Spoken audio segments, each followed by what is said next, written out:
Today I want to share a recipe that my neighbor, Mrs. D, used to make every summer when I was growing up.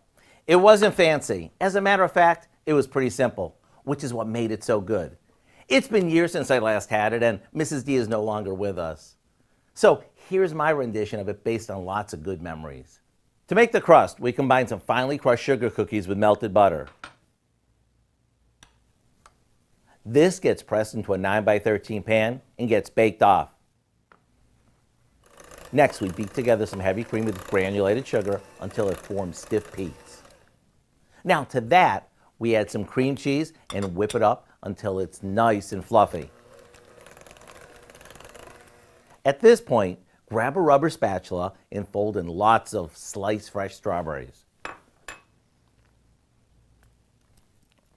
All of this goodness now goes on top of our cooled crust, and into the fridge it goes to firm up.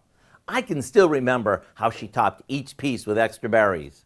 To get the cool and refreshing recipe for Mrs. D's Icebox strawberry shortcake bars, all you have to do is stop by our website.